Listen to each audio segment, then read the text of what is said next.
지난 2012년 밀실 처리 논란으로 무산됐던 한일 군사정보보호협정 체결을 위한 협상이 4년 만에 재개됩니다.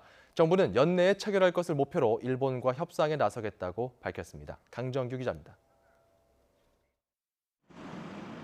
지난 2012년 6월 당시 이명박 정부는 한일 군사정보보호협정 체결을 비공개로 추진했다가 서명을 불과 50분 앞두고 무기한 연기했습니다.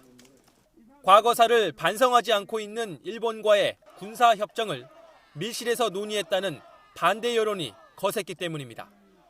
이 협정을 체결하는 과정에서 그러니까 국내 절차를 취해 나가는 과정에서 일부 매끄럽지 못한 점이 있었다 하는 그런 지적이 있다는 것에 대해서 저희들이 잘 알고 있고 정부는 중단됐던 한일 군사 정보 교류 협상을 4년 만에 재개하기로 했습니다.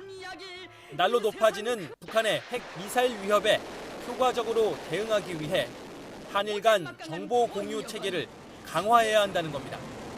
올해 들어서만 2차례 핵실험, 20여 발의 탄도미사일 발사 등 북한의 핵미사일 위협이 날로 증대되고 있고 그동안엔 한미일 3국의 정보 공유 약정에 따라 미국을 경유해 군사 정보를 공유해왔지만 한일 간 협정을 통해 보다 빠르고 다양한 군사 정보를 얻을 수 있다는 것이 정부의 설명입니다.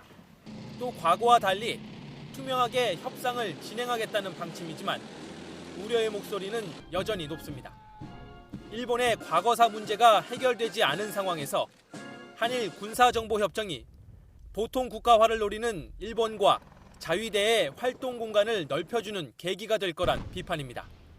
한일 간 군사정보 교류가 한반도 사드 배치와 맞물려 결국 미국 중심의 미사일 방어 체계로 편입되는 것 아니냐는 지적도 나오고 있습니다.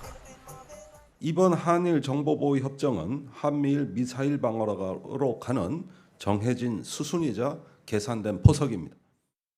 정부는 올해 안에 한일 군사 정보보호 협정을 매듭 짓겠다는 방침입니다.